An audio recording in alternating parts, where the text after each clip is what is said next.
Praise the Lord. प्रभू उठला आहे, प्रभू उठला आहे. ऐकू द्या, सगळ्या जगाला ऐकू द्या, या कबरांना पण ऐकू द्या. त्या जिवंत केल्या जातील. असे अनेक लोक आहेत देवापासून दूर आहे, ते मेलेले आहेत. देव त्यांना उठवणार आहे. प्रभू येशू ख्रिस्त त्यांना उठवणार आहे. बायबल सांगतं पित्याने आकर्षिल्याशिवाय पुत्राकडे कोणी येऊ शकत नाही.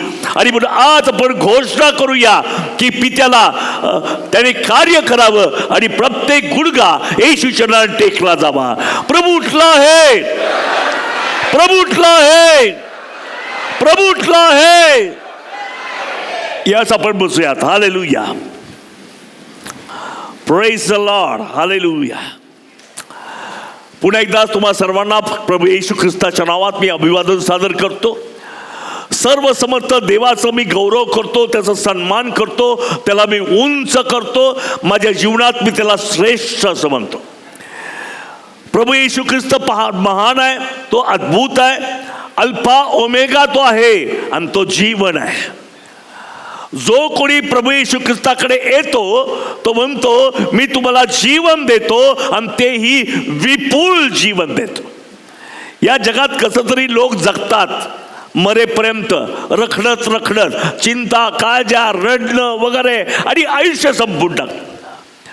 पण तुम्हाला सांगू द्या, येशू ख्रिस्ताला अंतःकरणात घ्या, तुमचे अश्रू तो पुसून टाकेल, तुमचं दुःख तो निवारण करेल, तुमचे रोग आजार तो घालवेल, तुमच्या शंका कुशंका दूर होतील.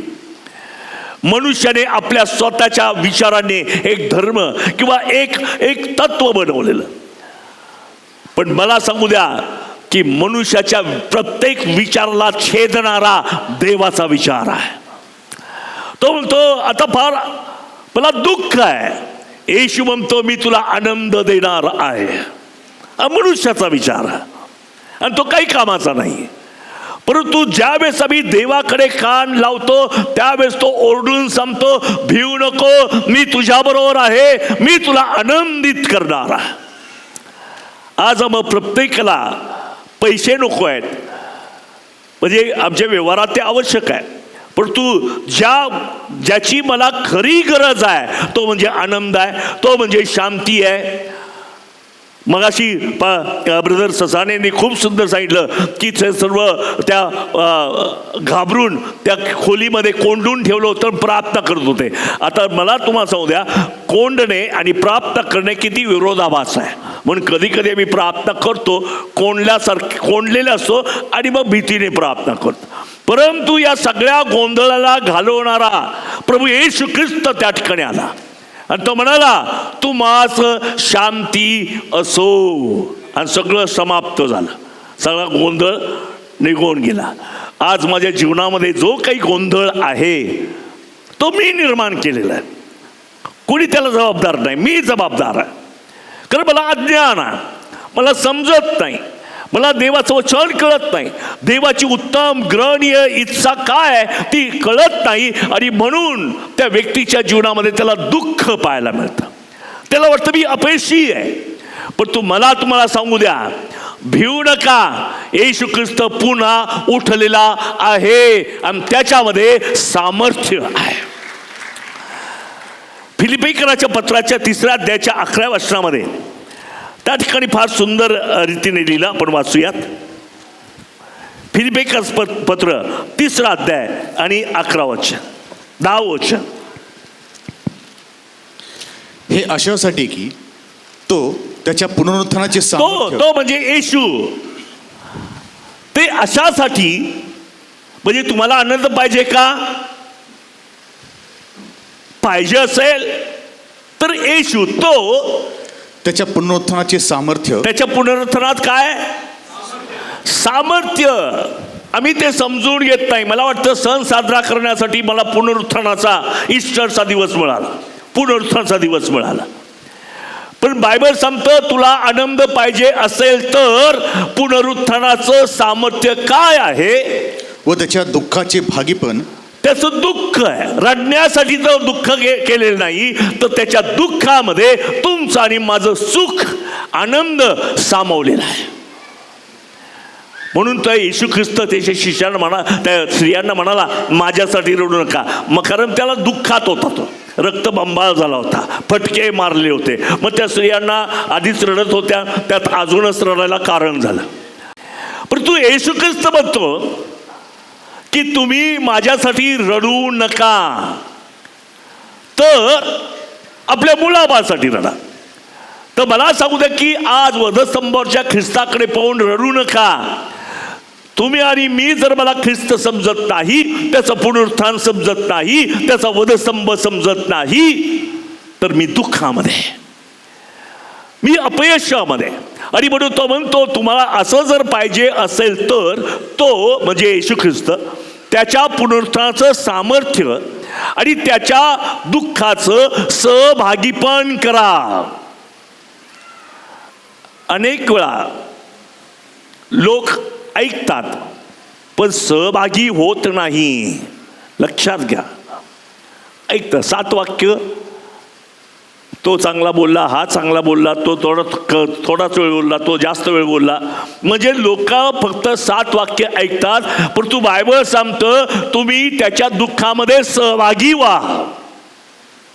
म्हणजे काय, तुमच्या पापामुळे तुमच्यावर जे संकट आहे त्याच्या वेदना तुम्हाला झाल्या पाहिजे, म्हणजे सहभागी होणं.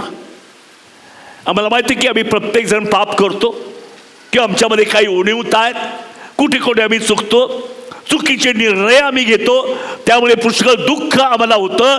ते दुःख आणि वधस्तंभाचं दुःख याच्याशी आम्ही एकरूप होणं गरजेचं आहे. सहभागी व्हा.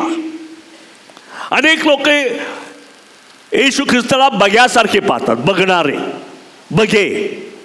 जसं येशू ख्रिस्त वधस्तंभावर त्या कालवरीच्या टिकीवर होता, बाकीचे सगळे बघितलं, ते दृश्य त्यांनी पाहिलं. घरी जात असताना खरोखर तो धार्मिक होता. अहो, तो धार्मिक हे ऐकायचं नाही त्याला, तो तुम्हाला धार्मिक बनवणार आहे हे ऐकायचं. त्याच्या रक्तामुळे नीतिमान झालो हे त्याला ऐकायचं. परंतु जाताना ते रोमी लोक एकमेकाशी बोलताना खरोखर तो धार्मिक होता. मला तुम्हाला सांगू द्या की वधस्तंभाला फक्त पाहू नका, त्याला स्वीकारा. हालेलुया. अंतःकरणामध्ये तुम्ही या. सगळ्यात महत्वाची गोष्ट ही आहे की वधस्तंभावर विश्वास ठेवा आणि त्याचा स्वीकार करा. पाण्याची बाटली का कोणा तिथे खाली आहे,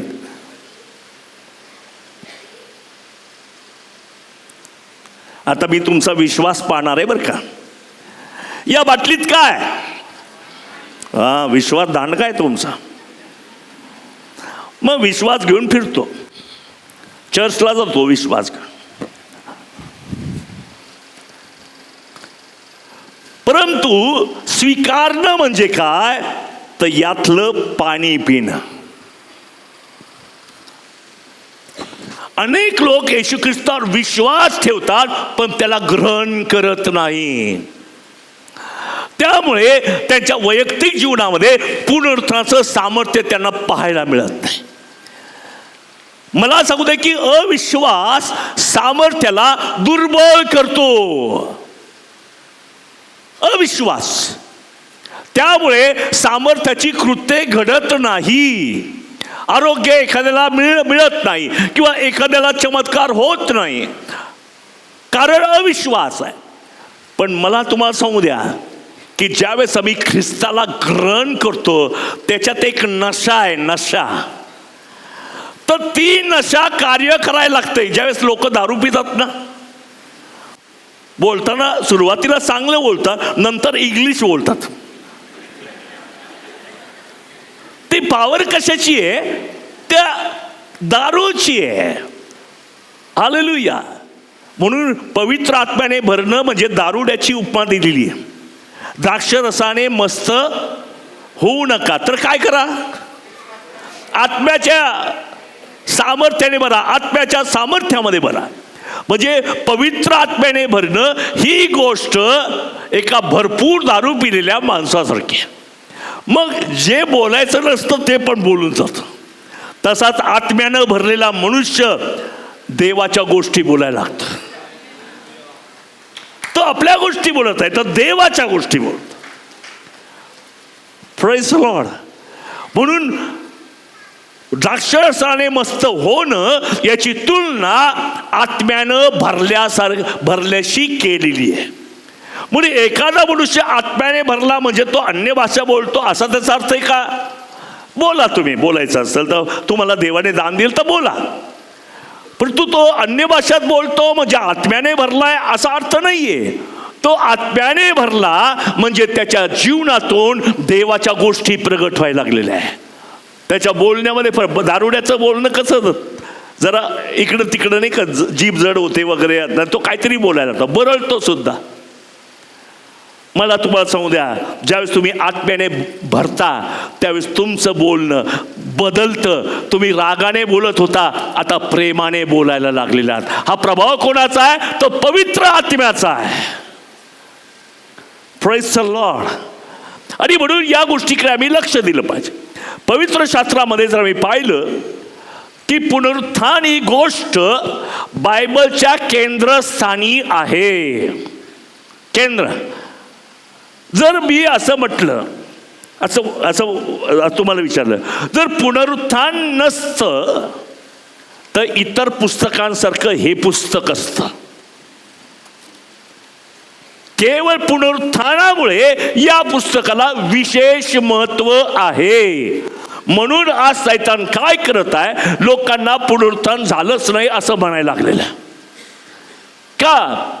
पुनरुत्थानावर जर तुम्ही विश्वास ठेवला तर तुम्ही पॉवरफुल आहात, तुम्ही सामर्थ्याने भरलेले आहात, तुमच्याद्वारे देवाच्या गोष्टी लोकांना प्रगट होतील, सत्य तुमच्याद्वारे प्रगट होईल. आणि म्हणून पुनरुत्थानावर अनेक लोक विश्वास ठेवत नाही, म्हणून ते पॉवरलेस होतात. पुन्हा एकदा वचन 3:10 फिलिप 3:10 मध्ये, हे अशासाठी की तो त्याच्या पुनरुत्थानाचे सामर्थ्य, त्याच्या पुनरुत्थानाचे सामर्थ्य व त्याच्या दुःखाचे भागीपण, त्याच्या पुनरुत्थानाचे सामर्थ्य म्हणा, त्याच्या पुनरुत्थानाचे सामर्थ्य. येशू उठला आहे म्हणजे काय?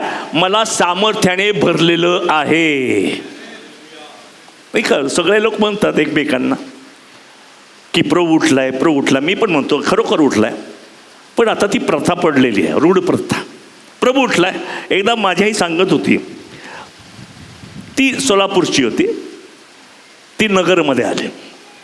आता आमच्या घरात जरा प्रार्थनेला जास्त महत्त्व सगळं आजी आजोबा वगैरे द्यायचे. रोज संध्याकाळची प्रार्थना असायची. लग्नानंतर पहिलाच ईस्टर आला. ईस्टर आल्यानंतर सकाळ झाली, आजी दुसऱ्याला म्हणते प्रभू उठलाय. तो म्हणतो खरोखर उठलाय, प्रभू उठलाय, खरोखर उठलाय.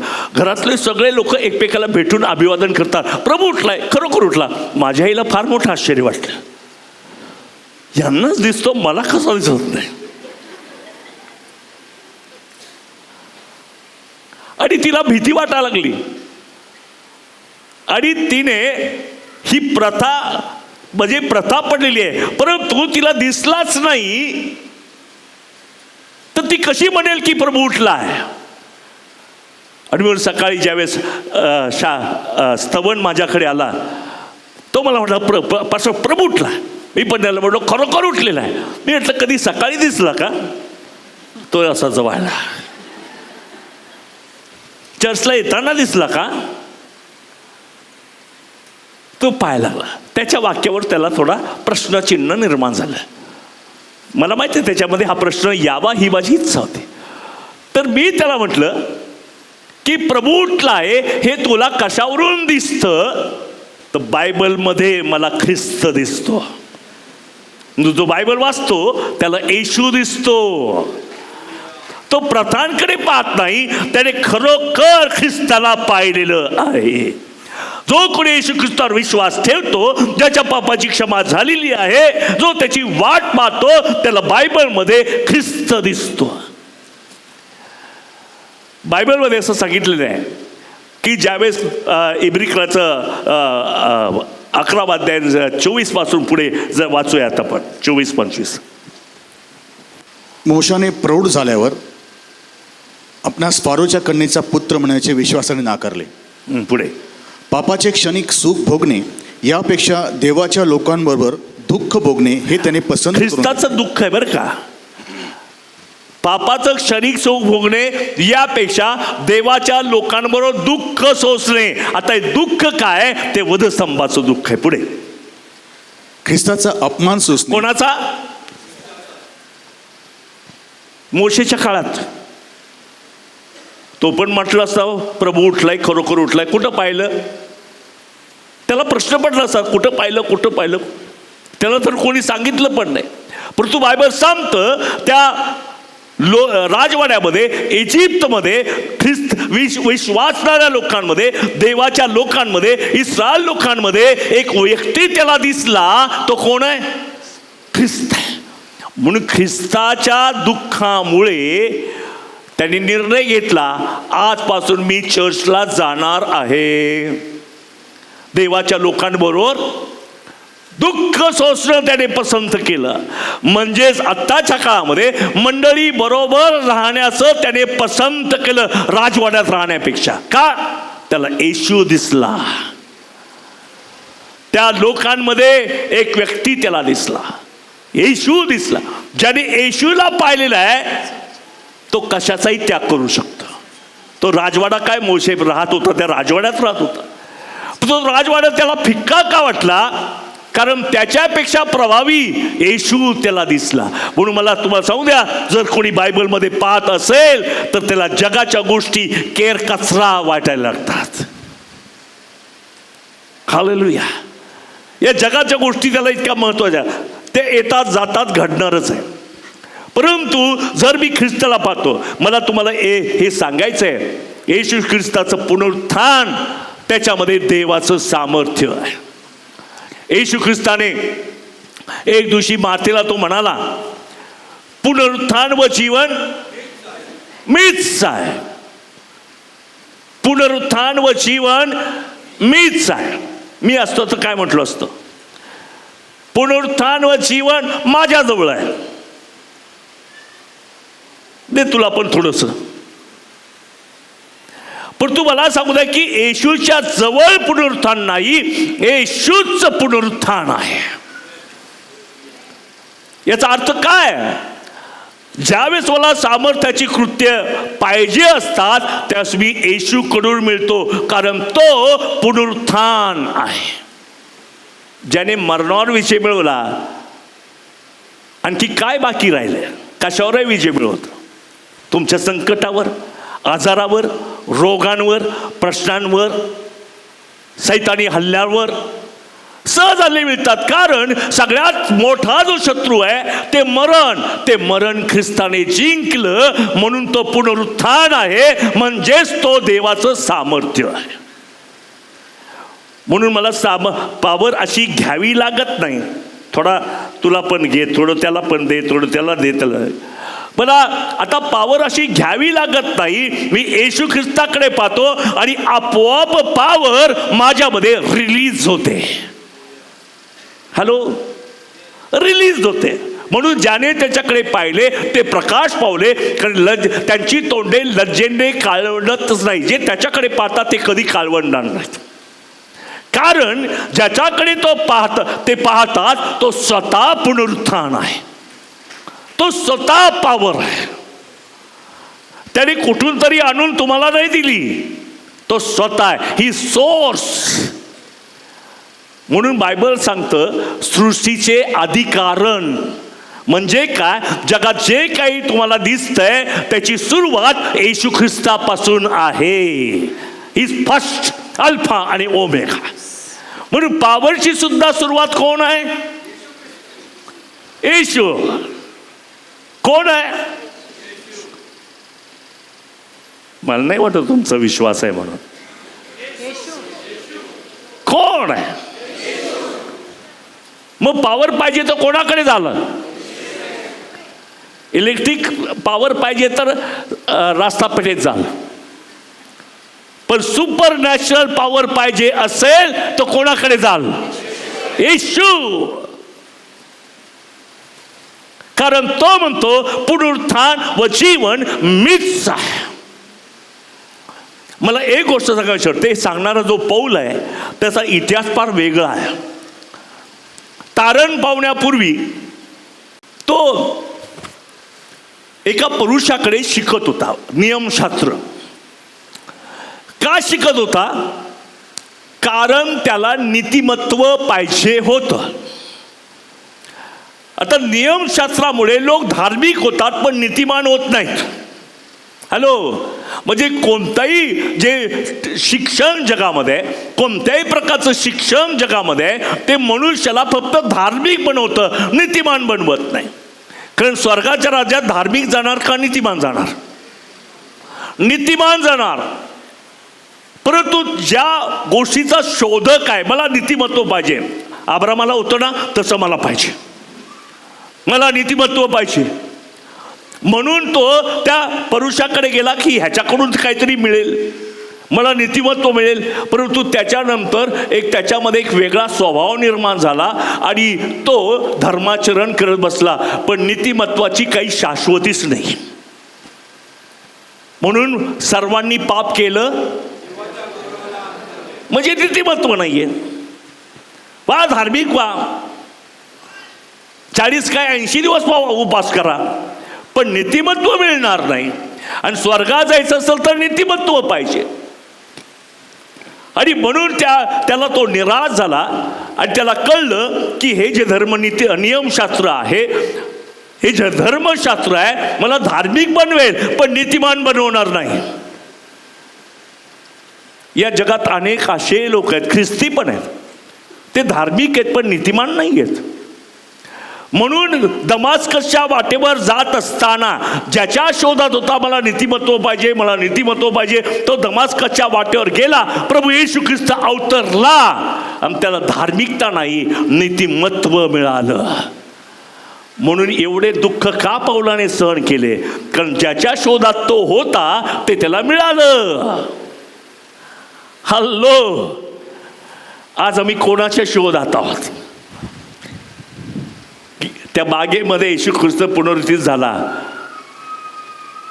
त्याच काही स्त्रिया आल्या, त्या येशूला शोधत होत्या. कोणत्या येशूला?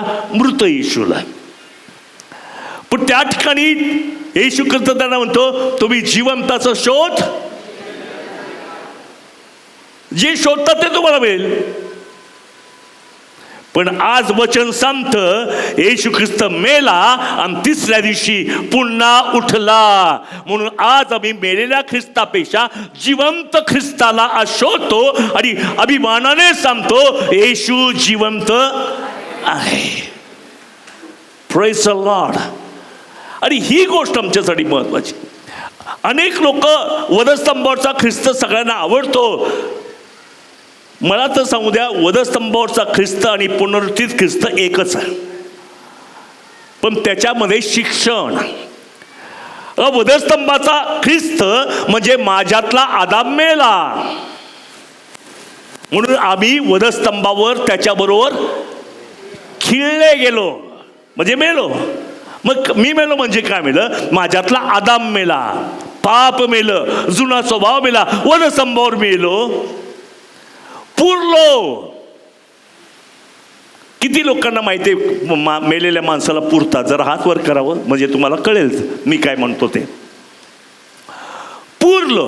ज्यावेळेस एखाद्या व्यक्तीला पुरतात, इतकं खोल पुरतात, खड्डा खोदतात, इतकी माती टाकतात की जवळच्या लेवलपेक्षा त्याच्या वरच जरा, कारण पुन्हा उठवू नये. उठला तर पंचायत आहे. म्हणून एवढी वर माती अजून टाकतात, तो पुरतात. आणि तो मेलेला व्यक्ती पुन्हा तुम्हाला दिसतो का? म्हणून येशू म्हणतो तुम्ही मेलात ना, तुम्हाला आता पुरतो आणि तुमची पापे मी आठवणारच नाही. ती झाकलेली आहे, पुरलेली आहेत. पण पूर्ण हा जो शब्द आहे ही या नीतिमत्वाचा एक भाग आहे.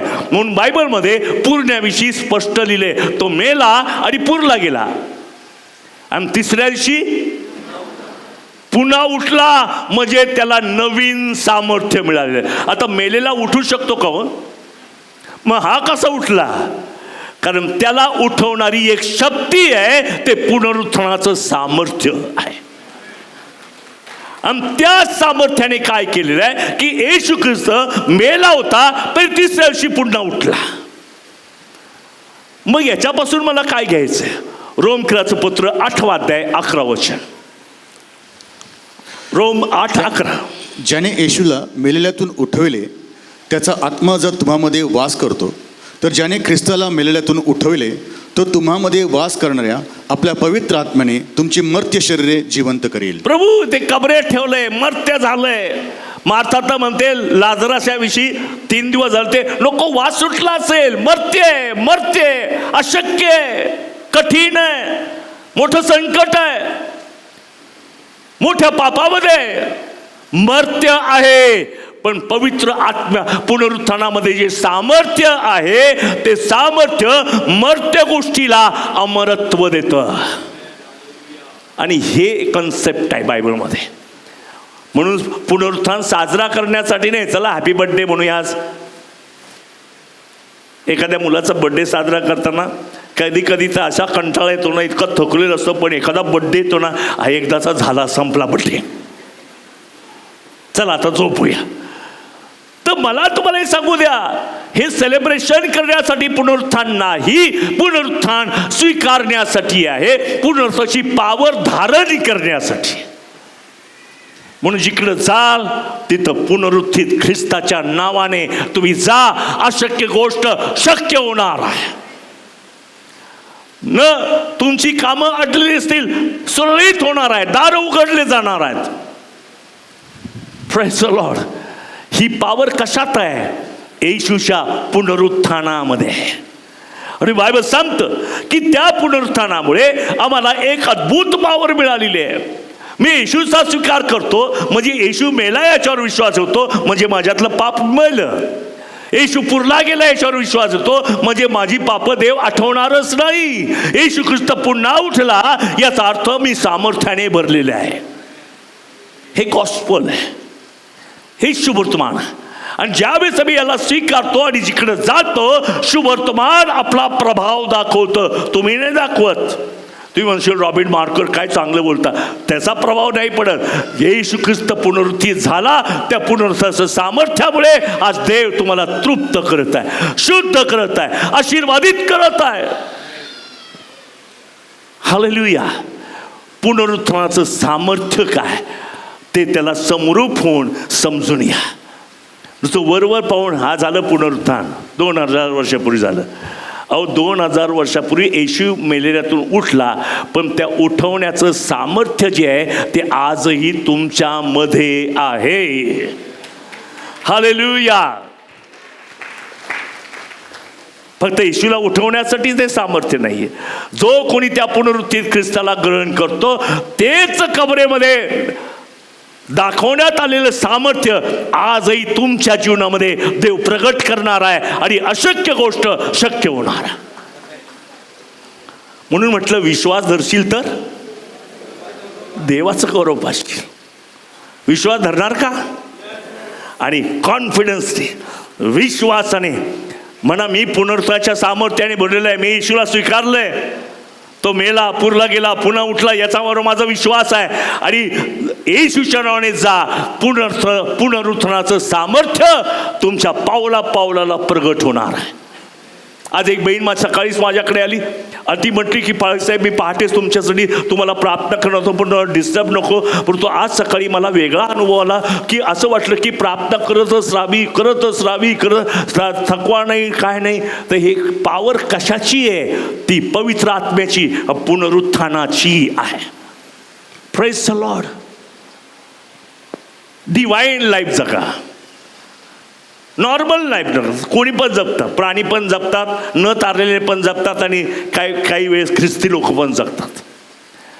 पण प्रभू काहीतरी डिवाइन आहे, आमच्या बुद्धी सामर्थ्याच्या हालेलुया पलीकडे येतो. त्याला मर्यादा घालू नका, तो अमर्याद आहे. प्रभू हे करील का? करीलच करील. जर तुम्ही विश्वास ठेवला तर करीलच करील. कारण पुनरुत्थानाचं सामर्थ्य देवाने आम्हाला दिलेलं आहे. येशू म्हणतो मी पुनरुत्थान आहे. जो कोणी त्याच्याकडे जातो देव त्याला कधी निराश करणार नाही, कधी दुःखित होऊ देणार नाही. पुनरुत्थानाच्या सामर्थ्याने भरून प्रार्थना करा, अशक्य गोष्ट देव शक्य करणार आहे. काही सुचत नाही, मार्ग सापडत नाही, पुनरुत्थित ख्रिस्ताकडे जा, पुनरुत्थानाच्या सामर्थ्याने स्वीकारा. आणि तुमच्यासाठी जी अशक्य गोष्ट आहे, जी कठीण आहे, समर्मात टाकणारी आहे, देव ते सुद्धा सोडवणार आहे. म्हणून मला हे प्रॅक्टिकल जीवन आहे. थिओरॉटिकल जीवन बरेच ख्रिस्ती लोक जगतात, म्हणून त्यांचं कसं आहे, चांगला पाळक काय फार छान बोलतो हां, पण पॉवरलेस असेल तर बोलणं काय कामच आहे. नाही, आमच्या पालकाला बायबलचं खूपच ज्ञान आहे, पण पॉवर नाही आहे. मला सांगू दे, आमचं व्हॅल्युएशनच चुकीचं आहे. आमचं गणना म्हणतात, गणण्याची पद्धतच चुकीची आहे, ती मानवी आहे. पण मला तुम्हाला सांगू द्या, तुम्ही जर प्रभू येशू ख्रिस्ताला आपल्या जीवनामध्ये स्वीकारलं तर तुम्ही अशक्तही असला ते देव त्याला योद्धा बनवणार आहे, वीर बनवणार असं बायबल सांगतं. आमेन. असामान्य होणार आहे. सामान्य व्यक्ती असामान्य. आता समजा पौल आला असता तिकडून, तर मला नाही वाटतं की त्याच्याकडे पाहून कोणी त्याला प्रेम केलं असतं.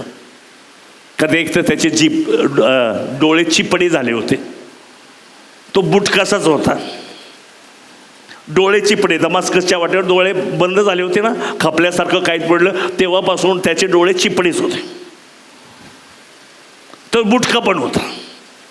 चांगली पर्सनॅलिटी मुळीच नव्हती. चांगली पर्सनॅलिटी असली की पाहत राहावंच वाटतं. पण एखाद्याची पर्सनॅलिटी एकदम काहीतरीच असेल तर लोक त्याच्याकडे पाहून न पाहिल्यासारखं करतात.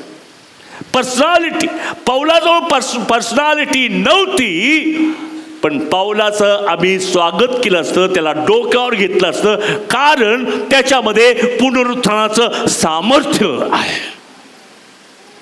कोणत्याही सामान्य व्यक्तीला असामान्य कोण बनवतं?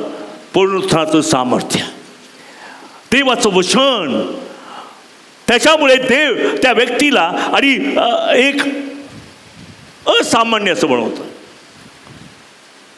त्याला प्रभावी व्यक्ती बनवतं, त्याला पॉवरफुल होतो, पॉवरफुल. हालेलुया. सगळ्यांना वाटतं पॉवर आपल्याला असायला पाहिजे. काही लोक तर ते ह्याच्यासारखे नाही का, तो असा उडत जातो, कपडे काय म्हणतात त्याला, स्पायडरमॅन. पॉवर पाहिजे. हालेलुया. तर मला तुम्हाला सांगू द्या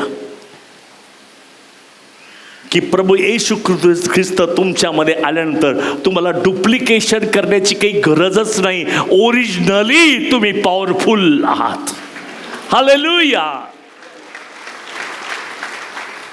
तसं आम्ही बाळा शकतो, अज्ञानी आहोत, पर्सनॅलिटी आमची चांगली नाहीये, पण बायबल सांगतं ज्ञानांना लाजवावे म्हणून देवाने अज्ञानांची निवड केलेली आहे. हे देवाचं अशी निवड आहे. आणि म्हणून पुनरुत्थानाचं सामर्थ्य आमच्यासाठी फार अद्भुतच आहे.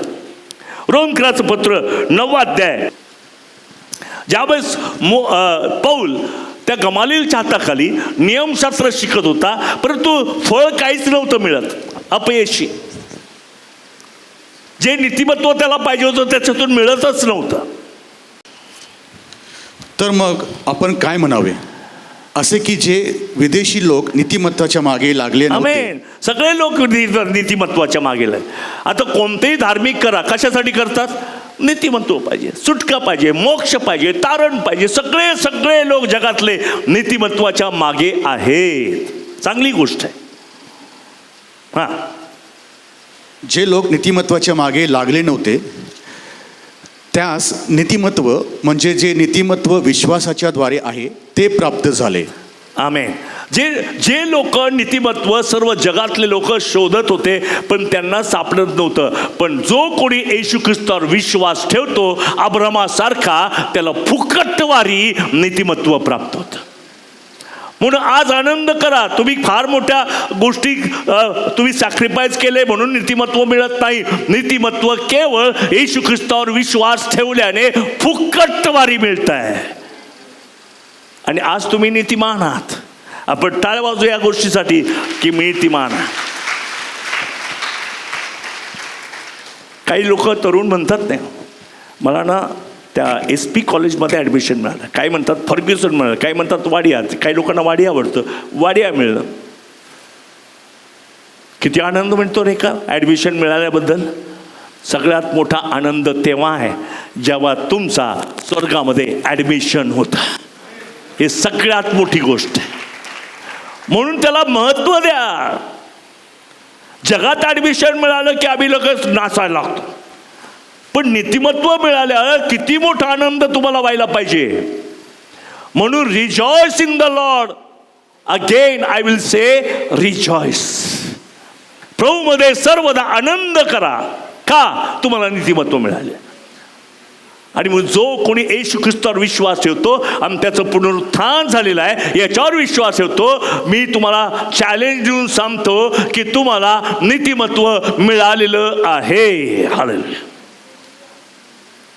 म्हणून आतापासून तुमची तोंड ब्लान होऊ नका.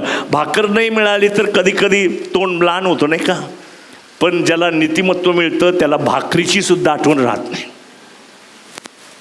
म्हणून जगात आमचे छोटे मोठे प्रश्न आहेत, लगेच आमचे चेहरे बदलायला लागतात. कधी असे होतात, कसे सहासारखे होतात, असे कधी रडवेलं होतात, कधी रुसून असतात. पण मला तुम्हाला सांगू द्या, अशा चेहरे करायची काही गरज नाही. तुम्हाला अशी गोष्ट मिळालेली आहे ती सार्वकालिक तुम्हाला आनंदमय करते. अशी एक नदी आहे, बायबल सांगतं स्तोत्रामध्ये, अशी एक नदी आहे जी परात्पराच्या निवासस्थानाला आनंदित करते. म्हणून ख्रिस्ती लोक नेहमी आनंदित आहेत. हॅलो, ख्रिस्ती लोक आनंदित आहेत. एक गोष्ट मला छान वाटते त्या वाक्यामध्ये, बाई हा तुझा पुत्र आणि तू तुझी आई. आता वेगवेगळ्या प्रकारचे आपण ऐकतो, आम्हाला खूप समाधान प्राप्त होतं. पण त्यातला मूळ अर्थ मी तुम्हाला सांगतो की मरिया योहानाची आई होती का? होती का? नव्हती. योहान मरियाच्या पोटी जन्मास आला होता का? मग असं नातं देवाने वधस्तंभावर जोडलं. कारण वधस्तंभाच्या वाक्याला धार आहे, त्याच्यासारखं वाक्यच जगात कोणतं नाही. 7 वाक्य, म्हणून ते इतकी इम्पॉर्टंट आहे. त्याच्यामध्ये हे वाक्य त्याने का उच्चारलं? कारण एक रक्ताचं नातं नसताना सुद्धा देवाने नातं जोडलं. म्हणजे छोटं चर्च आम्हाला वधस्तंभावर पाहायला मिळतं. आम्ही रक्ताने जोडलेले नाहीत, पण आम्ही विश्वासाने जोडलेले आहात. म्हणून माझा बंधू, जिथं बंधुप्रीती, बायबलचं जे नव्या कराचं शिक्षण आहे ते मुख्यतः बंधुप्रीतीवर आधारलेलं आहे. ते बंधुप्रीतीचं चित्र तुम्हाला कुठे दिसतं? तर वधस्तंभावर दिसतं. म्हणून पेंटिकॉस्टच्या दिवशी जे लोक आले होते सणाच्या वेळेस, ते सगळे त्या माडीवर एकत्र विश्वासाने जमले, पवित्र आत्मा आला, तेव्हापासून ते सगळं एकमेकाचे बंधू बहिणी झालेले आहेत. म्हणून जगामध्ये, या जगाला हरवणारी ताकद कशामध्ये आहे? तर मंडळीमध्ये आहे. कारण रक्ताच्या नात्यांमुळे नाही, तर विश्वासामुळे आम्ही एकमेकाला जोडलेले आहोत. आणि ही ताकद आहे ती पुनरुत्थानाची ताकद आहे. हालेलुया. म्हणून कोणी व्यक्ती भेटला ती मला खूप आनंद वाटतो. माझे जवळचे तर आहेतच माझ्याजवळ, पण जे माझ्या रक्ताचे नाही ते पण मला भेटलं की आनंद वाटतो. कारण बंधू प्रीती विजयी करते, सैतानाला हरवते, सैतानाचा बिमोड करते. म्हणून आमच्यामध्ये बंधुप्रीती असणं फार गरजेचं आहे. नाही तर काही काही लोक आपल्या घरचा कोणी जवळचं आलं की पाहुणचार, आणि जर जवळचा नसला ना, नाही आज सगळं संपले घरातलं. म्हणजे हे असं होतं कामा नये. मी अशा किती कुटुंबामध्ये गेलेलो आहे. काही लोक खोटं दांभिक दाखवतात पण ते पॉवरलेस असतं. जे सरळ सरळ तुम्ही एकमेकावर खऱ्या मनानं प्रेम करा, खऱ्या मनानं प्रेम करा. आणि हाच बायबलचा मोठा सार आहे. तुम्ही एकमेकावर प्रीती करा. आणि पुनरुत्थानाचं सामर्थ्य काय करतं? मला प्रीती करायला लावतं.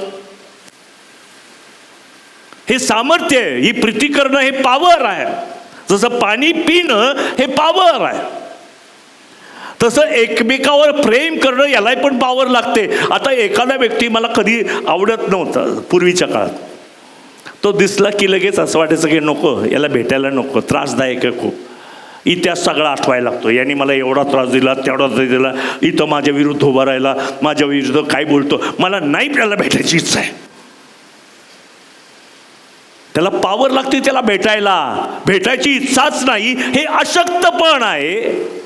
परंतु आवडत नसताना भेटणं ही पॉवर आहे.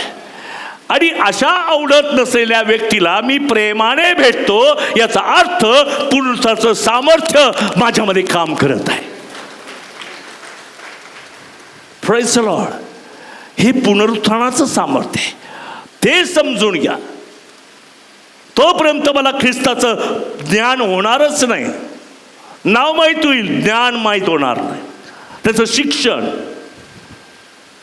त्याच्यात असलेल्या दैवी गोष्टी, डिवाइन दैवी गोष्टी ज्या आमच्या शक्तीच्या पलीकडे आहेत, त्या अनुभवास तेव्हा येतील ज्यावेळेस मनुष्य पुनरुत्थानाचं सामर्थ्य आपल्यामध्ये घेईल, पुनरुत्थानाचं सामर्थ्य स्वीकारेल. आणि मोठी गोष्ट अतिशय महत्त्वाची की देव आमच्या जीवनात ते कार्य करत आहे. दुसरी महत्त्वाची गोष्ट, पुनरुत्थानाच्या द्वारे देवाने मला नवीन जीवन दिलं. ते जगायचं माहिती आहे का तुम्हाला? कसं जगायचं? नवीन जीवन. नवीन कपडे असले ना तर ते घालताना जरा त्रासच होतो, समजत नाही कसं घालायचं. किंवा एखादी नवीन वस्तू आणली ती कशी वापरायची. मला अजूनही ते कपडे धुतात ती काय वॉशिंग मशीन अजूनही चालवता येत नाही, आहे माझ्या घरामध्ये. पण ती वापरायची कशीच माहीत नाही आहे. आता जुनं जे जीवन होतं त्याच्यात मी परिचित होतो. कपट करणं, राग करणं, मत्सर करणं, पॉलिटिक्स करणं, एखाद्याला हाणून कसं पाडणं, हे जुनं जीवन आदामाचं. आता ते गेलं वधस्तंभावर. आता मला काय मिळालं पुनरुत्थानाच्या दिवशी? नवीन जीवन. हे नवीन जीवन जगायचं मला माहीत नाही, हे देवाला पण माहीत आहे. त्याला ही गोष्ट दिली पण वापरायचीच त्याला माहिती नाही आहे. दिली त्याला, मग तो काय करतो? पुनरुत्थानाचं सामर्थ्य तो माझ्यामध्ये घालतो आणि ते नवीन जीवन जगायला मला मार्गदर्शन करतं. म्हणून नवीन जीवन मिळून सुद्धा जुन्यासारखेच का वागतात? कारण ते नवीन जीवन वापरायची त्यांना सवय झाली नसते आणि त्याला चालवता पण येत नाही. रोमकराचं पत्र 6 अध्यायाचं होतं. पुनरुत्थानाविषयी ते वचन आहे. तर मग आपण त्या मरणातील बाप्तिस्म्याने त्याचबरोबर पुरले गेलो. मगाशी सांगितलं ना, पुरले गेलो. आता जुनं ते निघून गेलंय, पुरले गेला. आता नका उकरू पुन्हा. काही लोकांना पुरलेल्या गोष्टी उकरायची सवय असते. ते पुरलंय, राहू द्या त्याला. जुन्या गोष्टी त्याने त्या बाप्तिस्माच्या द्वारे त्या गोष्टी त्याने पुरल्या. यासाठी की ज्याप्रमाणे ख्रिस्त पित्याच्या गौरवाने मेलेल्यातून उठविला गेला, त्या कबरेतून जो उठला तो आदाम नाही, तो प्रभू येशू ख्रिस्त आहे. आणि येशू ख्रिस्तामध्ये पुनरुत्थानाचं सामर्थ्य आहे.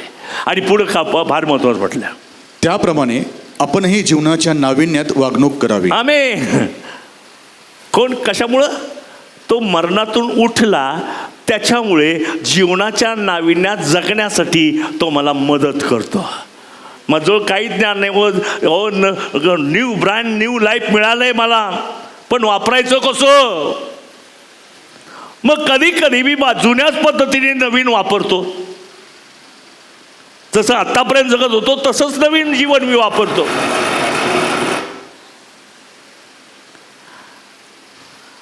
जसं आतापर्यंत मी जगत होतो त्याच पद्धतीने नवीन जीवन मी जगतो, म्हणून ते फ्रुटफुल होत नाही. तर मला तुम्हाला सांगू द्या, हे नवीन जीवन कसं जगावं याची पॉवर पुनरुत्थानामध्ये आहे, येशूमध्ये आहे, वचनामध्ये आहे. नवीन जीवन जगण्यासाठी इकडचे तिकडचे म्हणतात नाही का लाईफस्टाईल, आता नवीन लाईफस्टाईल, काही नवीन कोर्सेस पण निघाले, पर्सनॅलिटी बदलायचे कोर्सेट वगैरे वगैरे वगैरे. नवीन जीवन जगण्याचं पॉवर या जगात तुम्हाला कुठेही मिळणार नाही, तर देवाच्या वचनात मिळणार. Hallelujah, hallelujah. म्हणून माझ्या ठाई मी राहत नाही, तर ख्रिस्त माझ्या ठाई राहतो. पुनरुत्थित ख्रिस्त माझ्या ठाई राहतो, जो मला पॉवर देतो, जी आमच्या बुद्धी सामर्थ्याच्या पलीकडे आहे. आणि म्हणून जाईल तिकडे मला यश प्राप्ती मिळते, कारण माझ्यामध्ये मी राहत नाही, ख्रिस्त राहतो, जो पुनरुत्थित आहे, ज्याची पॉवर माझ्यामध्ये आहे, आणि ती पॉवर मला विजयी करते. Praise the Lord. Hallelujah, hallelujah. किती पॉवरफुल लोक आहे, जरा हात उंच करा, म्हणा मी पॉवरफुल आहे, माझा पुनरुत्थान विश्वास आहे, माझ्यामध्ये पुनरुत्थित ख्रिस्ताचं पॉवर आहे. येऊ दे किती मोठी समस्या आली तरी मी घाबरणार नाही, कारण त्याच्यापेक्षा मोठा माझ्यामध्ये आहे. हालेलुया. पॉवर आहे, ज्याने कबरेतून त्या पॉवरनं येशू ख्रिस्ताला बाहेर आणलं, त्या पॉवरनं. तर तुमचा प्रॉब्लेम किती क्रिटिकल असेल तर तिथून काढून तो बाहेर आणेल, कारण तुमच्याजवळ पॉवर आहे. म्हणून नेहमी स्वतःला ग्रेट समजा की मी पॉवरफुल आहे. माझ्या कर्मामुळे नाही, मला पुनरुत्थानाचं सामर्थ्य मिळालेलं आहे. हालेलुया. देवाच्या कृपेने, देवाच्या दयेने माझा नंबर लागला आणि मला पॉवर मिळाली. आता मी एकदम सुपर नॅचरल आहे. कोणताही पॉवर येऊ द्या, पुनरुत्थानाच्या सामर्थ्याने मी त्या पॉवरला धमकावणार आहे. Hallelujah, hallelujah, hallelujah, hallelujah, hallelujah. देवाची पॉवर तुमच्यामध्ये आहे. पुनरुत्थानाची पॉवर देवाने तुम्हाला दिलेली आहे. एक घटना नाही घडवली, तुम्हाला पॉवरफुल केलेला आहे. एक ईस्टरची घटना नाही घडलेली आहे, चला आपण सेलिब्रेट करूया, नवे कपडे घालूया, पार्ट्या करूयात, त्याच्यासाठी ती घटना नाही. तुम्हाला जे तुम्ही पॉवरलेस होता, जे तुमच्यामध्ये ताकद नव्हती, त्या तुम्हाला आणि मला पुनरुत्थानाच्या द्वारे देवाने ताकद दिलेली आहे, पॉवर दिलेली आहे. म्हणून आज तुम्ही शून्य नाही, पॉवरफुल आहात. तुम्ही पॉवरफुल आहात. मनापासून देवाचा धन्यवाद करा.